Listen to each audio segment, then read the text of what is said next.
ሰላም ጤና ይስጥልን ክቡራትና ክቡራን ውድ ቤተሰቦቻችን፣ ይህ ቮይስ ኦፍ ግሬስ ነው የእናንተ ቻናል።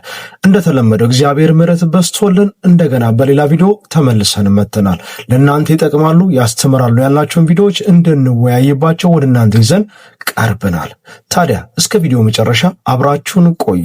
ውድ ቤተሰቦቻችን ይህን ቪዲዮ ላይክ በማድረግ ጀምሩ። ለዚህ ቻናል አዲስ የሆናችሁ ደግሞ ሰብስክራይብ በማድረግ ከኛ ጋር ቆይታችሁን አድርጉ። እስቲ ለዛሬ ከመራረጥናቸው ቪዲዮዎች መካከል የተወሰኑትን ለመግቢያ ያህል እንመልከታቸው። ዶክተር ወዳጄነህ ስለ ማርያም ምን እያለ ነው? የዓለም ውቦች ውበት ተደምሮ የድንግል ማርያምን ውበት። ስለ አርሴማስ ምንድነው እያወራ ያለው? ስለ አርሴማ ልንገርህ አልኩት። ንገረኛል። አርሴማ የአርመንያ ሴት ነች።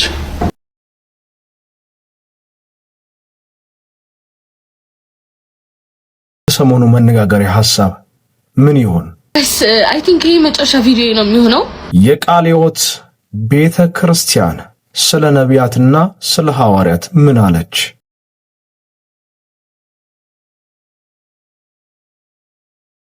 ውድ ቤተሰቦቻችን ለዛሬ ወደ እናንተ ይዘናቸው የመጣናቸው ቪዲዮዎች እነኚህን ይመስላሉ።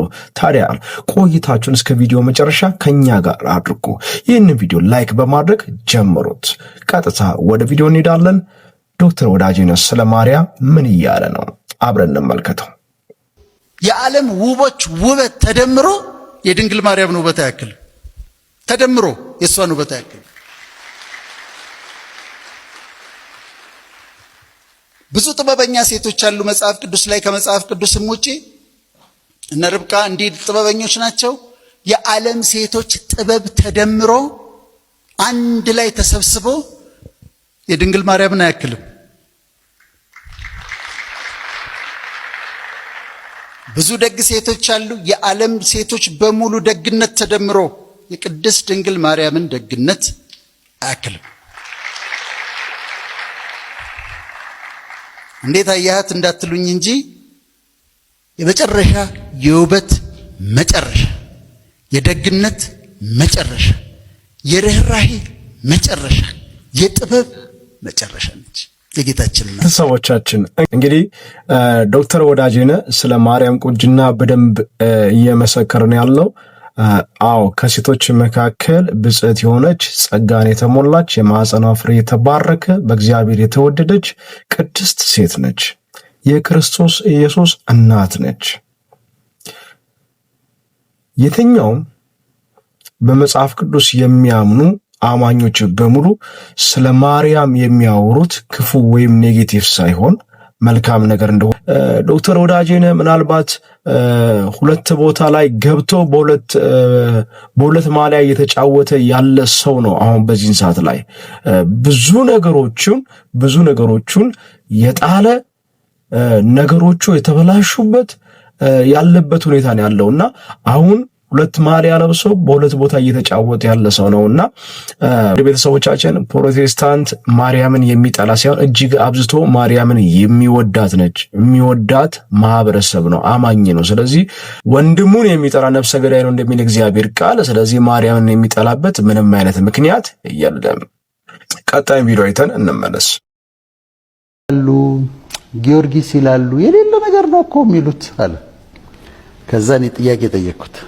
አንተ ግን ጌታ ኢየሱስ ክርስቶስን ትወደዋለህ አልኩት። በጣም ማልደራደርበት አለ።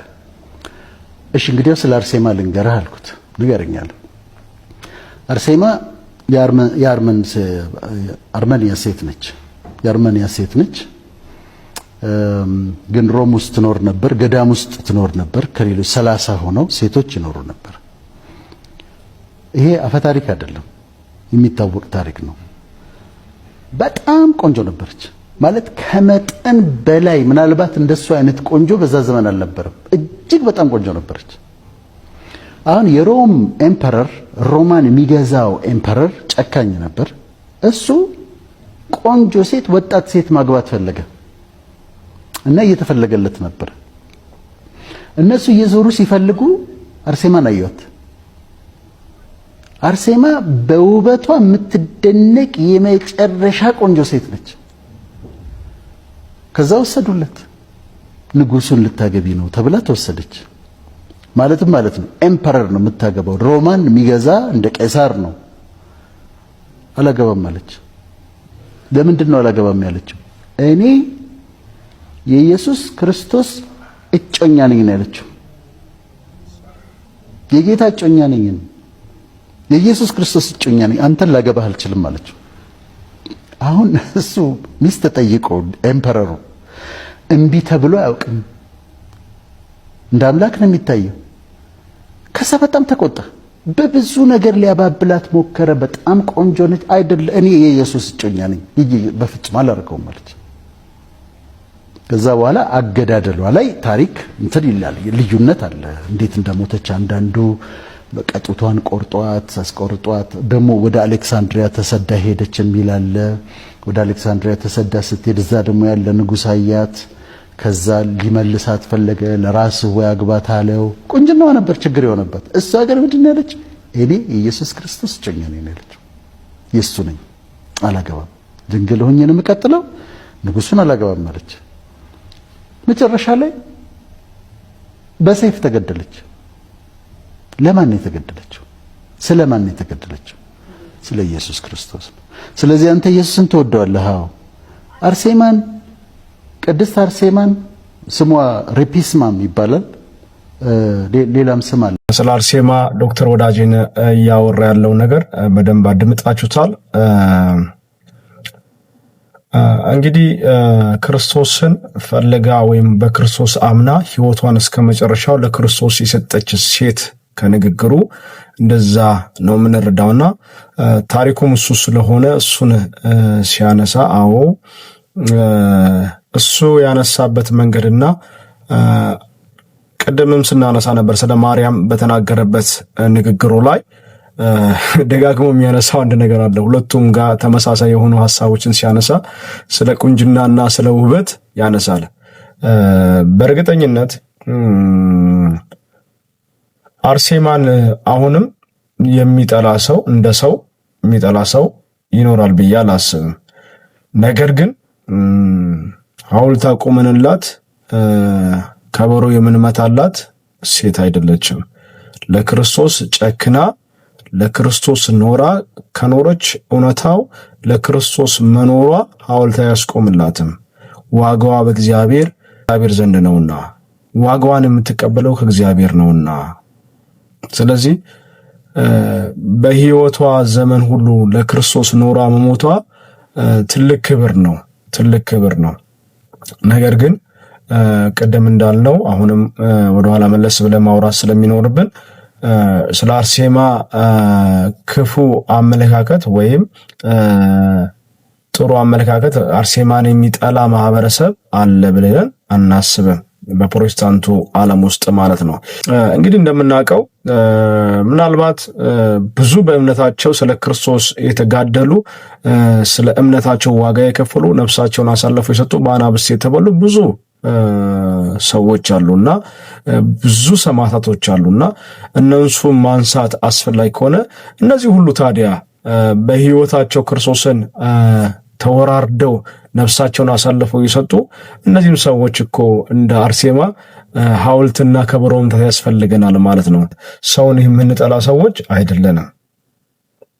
ሰዎች ግን ከጨለማ ወደ ብርሃን እንዲመጡ እውነተኛ የሆነውን የክርስቶስን ወንጌል የምንናገር ክርስቶስ ኢየሱስ የዓለም መድኃኒት እንደሆነ እውነተኛ መዳኛ እንደሆነ ወደ እግዚአብሔር መንግሥት መግቢያ በሩ ክርስቶስ ኢየሱስ እንደሆነ እውነተኛ አማላጅ ክርስቶስ ኢየሱስ እንደሆነ ይህንን እየመሰከርን ሰዎች ከጨለማ ወደ ብርሃን እንዲመጡ የምንናገር የፍቅር ሰዎች ነው።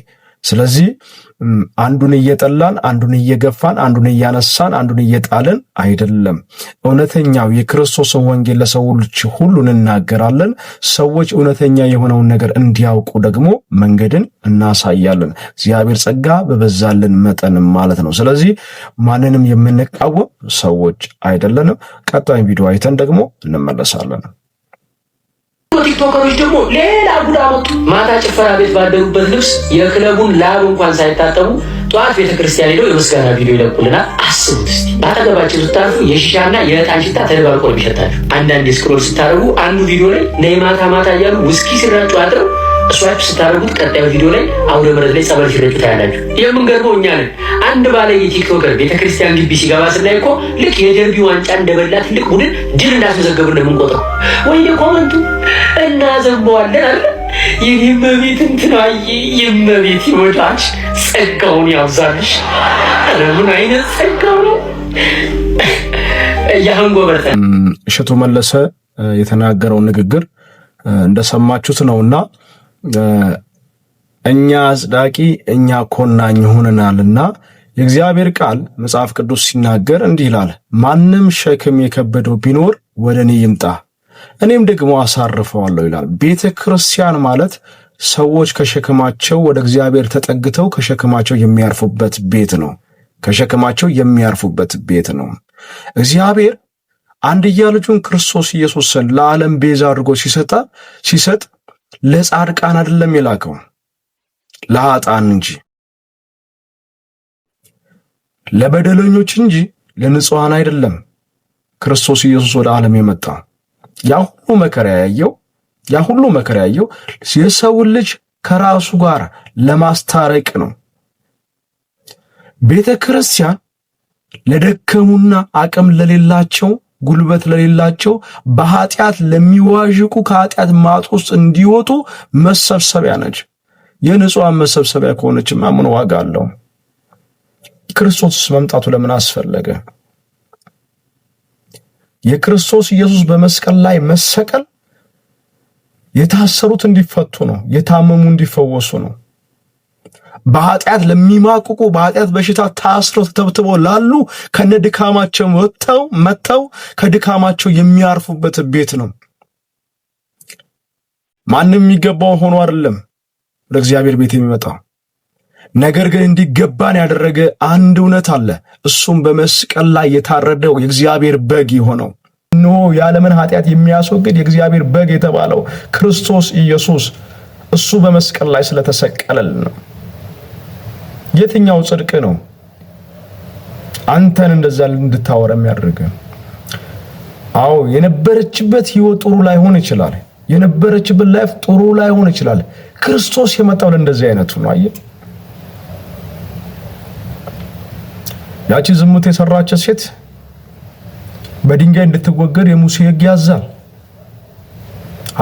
ጎትቶ ያመጣው ህዝቡ ጎትቶ ያመጣት እኮ ለዛ እኮ ነው። እንድትወገር ነው፣ እንድትሞት እኮ ነው፣ እንዲፈርድባት እኮ ነው። የሙሴ ሕግ እንዲህ ይላል፣ አንተስ ምን ትፈርድባታለህ? ከእናንተ መካከል ማንም ኃጢአት የሌለበት ቢኖር እሱ ይውገራት ነው። ግን ሁሉም ኃጢአተኛ ስለነበረ ጥለዋት ሄደዋል። ቀና ብሎ አንድ ከሳሽ የለም በዙሪያዋ። ኢየሱስም እንዲህ አለ፣ ከሳሾች ይሸታሉ፣ አንድም የለም ማለት እኔ እምልሻለሁ ደግመሽ ኃጢአት አትስሪ። ስለዚህ እኛ ከኃጢአት ንጹህ ሆነን ነበር ነው ወይ? ከድካማችን ሊያሳርፈን የመጣው ጌታ ከኃጢአት ሊፈታን፣ እስራት ሊፈታን፣ ከሰይጣን ከአጋንንት እስራት ሊፈታን የመጣው ጌታ ሰዎች ከነድካማቸው ወደ እግዚአብሔር ቤት እንዲመጡ ነው። ንጹህ ሆኖ ከመጣማ እግዚአብሔር ቤት ምን ዋጋ አለው? ከኃጢአታችን የምናርፍበት ከኃጢአታችን የምንፈታበት ቤት ነው። ይህ መጨረሻ ቪዲዮ ነው የሚሆነው። በዚህ አካውንት ላስት ዋርኒንግ ላይ ያለው አካውንቴ ኦልሞስት ሁሉም ቪዲዮዎች ጠፍተዋል። ማስተላለፍ የመጣው ሀሳብ የኢትዮጵያ ኦርቶዶክስ ቤተክርስቲያን ከዚህ በኋላ እኔ ጋር እንዳትመጪ ትወክለኛለች ብለሽ እኔ አልወክልሽም። እሺ እናቴ፣ አንቺን ሌቦች ምኖች ናቸው ሊወክሉሽ የከበቡሽ እና እኔ ልረዳሽ አልችልም። እነሱ 30-60 እየተካፈሉ ከነዲያን ጋር እነሱ ይጠብቁሽ። እኔ መጥቼ ካስቀደስኩብሽ፣ ጸበል ከተጠመቅኩብሽ፣ እናት ከሆንሽኝ ለኔ ቤተክርስቲያን በቂ ነሽ። ዝም ብላችሁ እንጂ እኔ የገዳም ማስታወቂያ ከሰራው ዘመን የለኝም ነበር። እኔ እኮ ተጠግቼ አምላኬን ፈልጌ ተጠግቼ ጭራሽ ከአምላኬ ርቄ የቤቱ ተክሏ መሆንን ስታስተምሩኝ ትቼ ወጥቼ መጨፈር ከጀመርኩ ቆይቻለሁ። ዝም ብላችሁ የተነሳችሁብኝ። ስለዚህ ሃይማኖተኞችም ለእናንተ የሚሆን ፔጅ አይደለም። እዚህ ፔጅ ላይ አይዘመርም፣ ምን አይልም። ቲክቶክ ላይ ስመጣ እኔ እንደውም እምነትም የለኝም ከዚህ በኋላ ደከመኝ ጋይስ። አሁን ደግሞ ከሰው ጋር አይደለም ገባችሁ ፋይት እያደረኩ ያለሁት በመንጋ ካሉ የመቅደስ እንትኖች አጋንንቶች ጋር ነው ፋይት እያደረኩ ያለሁት እና እነዚህ ደግሞ ይከብዱኛል። እኔ አልቻልኩም እውነት። ቤተክርስቲያን ለኃጢአተኞች ጥላ የምትሆን ነች፣ ለኃጢአተኞች መሰብሰቢያ የምትሆን ኃጢአተኞች ሲመጡ ከኃጢአታቸው የሚነጹበት ወይም የመንግስቱን ወንጌል የሚሰሙበትና በሰሙት የመንግስቱ ወንጌል ደግሞ የህይወት ለውጥ የሚያደርጉበት ቤት ነው። የህይወት ለውጥ የሚያደርጉበት ቤት ነውና ጉዳዩ ሌላ ሊሆን ይችላል። ምናልባት የጥቅምና የተሳሰራቸው የጥቅም ጉዳይ ካለ አይደለም እነሱ ያውቃሉ። ግን ቤተ ክርስቲያን ሰዎች የእግዚአብሔርን ወንጌል የመንግስቱን ወንጌል ሰምተው ካለባቸው ድካም ነፃ የሚወጡበት ቤት ነው። ቀደም እንዳልነው በቪዲዮአችን ላይ እንዳነሳ ነው በመጀመሪያ ቪዲዮአችን ላይ ሸቶ በሰጠው ሐሳብ ላይ እውነተኛ የወንጌል ለውጥ ወይም እውነተኛ የሰው ህይወት ለውጥ ያለው በቤተ ክርስቲያን ውስጥ ነው። ሰዎች ይመጣሉ ከነድካማቸው ከነጉድለታቸው ከነስራታቸው ይመጣሉና እውነተኛ ወንጌል ደግሞ ሰዎችን ከስራት ነፃ የሚያወጣ ነው፣ ከስራት የሚፈታ ነው። በየትኛው ሁኔታ ውስጥ ልታሳልፍ ትችላለች። ግን ቤቱ የምህረት ቤት ነው። የምህረት እጁ ያልታጠፈበት ቤት ነው። እምንምር እኛ ሳንሆን የሚምር የሰማይ አምላክ እግዚአብሔር ነው። ሰው እውነተኛ የህይወት ለውጥን ካለበት ስራት ነፃ መውጣትን ፈልጎ ሲመጣ እኛ በዚህ ልክ የምንገፋ ከሆነ ለመንግስቱ ወንጌል እንቅፋት እየሆን ነው። ለወንድም መሰናከል ከምትሆን የወፍጮ ድንጋይ ባንገት ታስረው ወደ ባህር ብትጣል ይሻላል አይደለም የሚለው። ቤት ውስጥ ቁጭ ብለን ለሰዎች መሰናከል የሆነን እንቅፋት የሆነን ያወቅን የመሰልን ረጅም ዕድሜ ቤተ ክርስቲያኑ ስላስቆጠርን ብዙ ቄሶችን ስለምናቅ ብዙ ፓስተሮችን ስለምናቅ ብዙ ቀሳውስት ጋር ጓደኛ ስለሆንን ብዙ የቤተ ክርስቲያን ነቢያቶች ጋር ጓደኛ ስለሆንን በቃ እኛ ፈላጭ ቆራጭ የሆንን ምህረት አድራጊዎች ሆነን ተቀምጠናል እኮ። ለብዙዎች እንቅፋት የሆንን ብዙዎችን ወደ ኋላ እንዲያፈገፈጉ እያደረጉ ያሉ በቤተ ክርስቲያኑ የተሰከሰጉ በጣም ብዙዎች አሉ። ኢየሱስ ከሚገሉት ከአራጆቹ ጋር ነበር ዘመኑን ሁሉ ሲያሳልፍ የነበረው። ከሚሰቅሉት ጋር ነበር የሚወጣ የሚገባ የነበረው። አሳልፈው ከሚሰጡት ጋር ነበር አብሮ ይበላ ይጠጣ የነበረው። ከሚፈርዱበት ጋር ነበር አብሮ ቁጭ ብሎ በምኩራብ የሚማረው። ታዲያ እኛም ከሱ ህይወት የምንማረው ይህንን ነው። የቃልዮት ቤተክርስቲያን ስለ ሐዋርያትና ስለ ነቢያት ምን አለች? ምንድነው የሰሞኑ መነጋገሪያ? ምስቲ እንመልከትና እንመለስ። ነቢይ የሚባል የለንም፣ ሐዋርያት የሚባል የለንም፣ ነቢይትም የለችም። እንግዲህ ከዚሁ ጋር ያይዘን በትክክለኛው ጾታ ሴትና ወንድ ስለሆነ አንሾምም፣ እንደዛ የሚሉ ሰዎችንም አናስገለግልም የምንለው ውሸት ነው። ውሸት እንደሆኑ እኔን ተከታዮቼ ማቴዎስ ዮሐንስ ወንጌል 16 ላይ ነው ተከታዮቼ መሆናቸውን በፍሬዎቻችሁ ታውቋቸዋላችሁ ነው ብሎ። ኢየሱስ የመጣው ለባርነት ነው፣ ለአገልግሎት ነው። በደንብ ይሄንን በደንብ ወቅታዊ ሹ ስለሆነ መስማት አለብን። ኢየሱስ ለባርነት ለአገልግሎት ነው የመጣው። ዛሬ ሐዋርያትና ነቢያት ባሮች ናቸው ወይ ብለን መጠየቅ አለብን። በጋርድ የሚሄዱ ህዝቡ ደሃ ህዝብ ነው፣ ያገኘውን ያመጣል። አራ ይሄን አልቀበልም ይሄ ካንተ እንዴት ብሎ ትንንሽ ሺዎችን በዲኖሚኔሽን ብር ዲኖሚኔሽን ይባላል 10,000 20,000 100,000 ካልሆነ ትንንሾቹን ትቶ ዲዛይድ የሚሉ ሰዎች ናቸው። እነሱ በተንደላቀቀ ቤት እየኖሩ ዘመናዊ መኪና እየነዱ ህዝቡ ግን ስቲል በጉስቁልና ውስጥ እያለ ለህዝቡ የማይጨበጥ ተስፋ እያበሰሩ የሚኖሩ ሰዎች ናቸው ዛሬ ሐዋርያትና ነቢያት የተባሉት። ያ ብቻ አይደለም። ከሀብት አጠቃቀም አንፃር አሁን እኮ እውነትን መናገር አለብን። እኛ እውነትን ከተናገርን እነዚህ ሰዎች እነሱ ብቻ ስለተቀቡ ሁሉን እንደሚያውቁ ስለሚያስቡ አስተዳደር የላቸው። የሀብት አስተዳደር ላይ ለምሳሌ ቃለ ሕይወት ልትመሰገን ልትከበር ይገባል።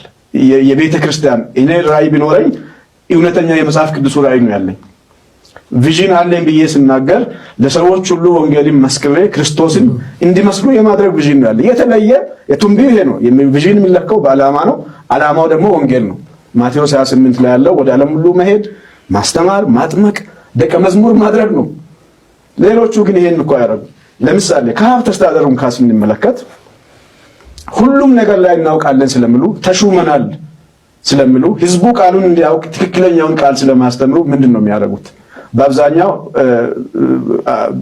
ሰውየው እንግዲህ ነብይ ተብሎ ከሆነ ወይም ይሄ አፖስትል ሐዋርያ ተብሎ ከሆነ ሚስቱ ገንዘብ ያዥ የሆነ ነገሩ የሆነ አስተዳዳሪ የሚስቱ ወንድም የሆነ ነገር ነው እና ዋይ ለምን ያናደርጋሉ? ትክክለኛ መንገድ ከሆነ ትራንስፓረንትሊ ተቋማዊ በሆነ መንገድ ለምን አይመሩ? ውሸት ስለሆነ ነው። የቀደመው አሁን ለምሳሌ እንደው አለም ካቢባል እንደዚህ የሚያደርጉ ነቢያት ነበሩ፣ ሀብት ያፈሩ የተለየ በዛ በነበረው ዘመን አውድ የከበረ የበለጸገ ኑሮ በቃ አዲስ ህይወት ነው ብልጽግና ነው የሚሉ ሰዎች የበለጸጉት እነሱ ናቸው እንጂ ህዝቡ አልበለጸገም። ስለዚህ ቃለ ሕይወት እያለች ያለችው ከማንም ጋር አንወዳደርም፣ የማንንም እንትን አነቅፍን፣ ቃሉ የሚለውን እያልን ነው። ይሄን የምንለው እኛ ለህዝባችን ነው፣ እውነቱን ለመግለጽ ማንንም ለመኮነን እንትን ለማለት ሳይሆን በቃሉ ህዝቡ መመለስ ወደ ቃሉ መመለስ አለበት። ያስተምሮ ንጽህና መመለስ አለበት። ጥሩ ውሳኔ ነው። በጣም በቃ አሁን ትልቅ ውሳኔ ተወስኗል ብዬ አምናለሁ። ምክንያቱም እጅግ ብዙ ነገሮች ለጆሮ ለመስማት የሚከብዱ ነገሮች እየተፈጠሩ ነው። በጣም ለመስማት የሚከብዱ እየሆነ ያለው በአይኖቻችን የምናየው ነገር እጅግ ዘግናኝ የሆኑ ነገሮች በቤተ ክርስቲያን ውስጥ ክፉ የሆኑ ልምምዶች እየበዙ ነው። በተለይ በነቢያትና በሐዋርያት አገልግሎት ስም ሰውየው የቤተ ክርስቲያን ተለከላ ህይወት ውስጥ የለም፣ በፍሬ ምንም የለም። ነገር ግን ይልሃል በሚለው ብቻ በማይጨበጥ በጣም ትክክለኛ ሐሳብ ነው እየተነሳ ያለው ከቃለ ሕይወት ቤተ ክርስቲያንና ትክክለኛም ውሳኔ ነው በእኔ አመለካከት። ምናልባት ብዙዎቻችሁ አይ መደረግ የለበትም ትክክለኞችን መለየት እና እነሱ ቢሾሙ የሚል ሐሳብ ልታነሱ ትችላላችሁ። ሐሳብ አስተያየታችሁን በኮሜንት ላይ አስቀምጡልን። ነገር ግን አሁን እንደ አሸን እየፈላ ያለው ቤተክርስቲያኖች የጠፉ ኦፊሶች አሉ። ከነቢያትና ከሐዋርያት በስተቀር ሌላ ኦፊሶች ተዘግቷል። ወንጌላዊ ጭራሽ የለም፣ አስተማሪ ጭራሽ የለም። ሁሉ ነገር ያለው አሁን በነቢያትና በሐዋርያት አገልግሎት ስም ብቻ ነው። ስለዚህ ወንጌላዊ የነበረው ነብይ ሆኗል፣ ፓስተር የነበረው ነብይ ሆኗል ወይ አፖስቶል ሆኗል። ስለዚህ ስም እያደገን ያለው ሰዎችን የመበዝበዝ ለውጥ ነው የመጣው። ሰዎችን የመበዝበዝ ድሆችን የመበዝበዝ ለውጥን የመጣው በቤተ ክርስቲያን ውስጥና ትልቅ እርምጃ ነው። በጌስታውስ ስም በነቢያት አገልግሎት ስም ብዙ ሰዎች ተበዝብዘዋል። ብዙ ሰዎች ሀብት ንብረታቸውን አጥተዋል። ሰዎች ለጸሎት ፈልገው ወደ ቤተ ክርስቲያን ሲመጡ ያለ ገንዘብ የለም። ጸሎት እየተገዛ ነው ያለው። ጸሎት እየተሸጠ ነው ያለው። ስለዚህ ሰው ካለበት ችግር ነፃ ለመውጣት ጸልይልኝ ብሎ ሲሄድ ያለ ገንዘብ አይሆንም። ገንዘብ ከሌለ ጸሎት የለም። ህዝቡ ርቋላ፣ ለራሱ መጸለይን አያውቅም። እኛ ካልጸለይንልህ ሰማይ ዝግ ነው፣ እኛ ካላየንልህ ሰማይ ሰማህም የሚል አመለካከት ውስጥ ገብቷል። ሰው ከእግዚአብሔር ዕውቀት ጠፍቷል። የእግዚአብሔር ቃል ዕውቀት የለውም። በቃ በይላል አድርጓል። በይላል ነው የሚሞተው ዘመኑን። ስለዚህ እግዚአብሔር በጣም ሩቅ ሆኖበታል። ስለዚህ እኛንን ማየት ያለብን እኛንም እኔ በጸለይኩበት ዘይት ነው አንተ መፈወስ ያለብህ እያልን ነው ያሳደግነው።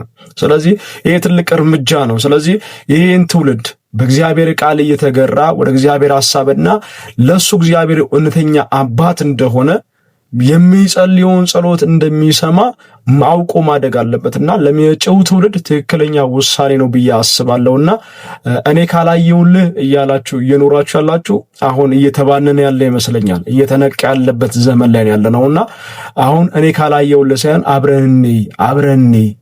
አብረን እንደግ የሚባልበት ዘመን ይመጣል ብዬ ተስፋ አደርጋለሁ። ትልቅ ጅማሮ ነው። ጌታ ኢየሱስ ይባርካችሁ። ሌላውን ሽኩቻው ለእናንተ ልቻለሁ። ወደ ቤተሰቦቻችን ለዛሬ የያዝነው ቪዲዮ ይህንን ይመስል ነበር። በሌላ ቪዲዮ ተመልሰን እስክንመጣ ድረስ ሰላም ቆይልን። ወዳችኋለሁ።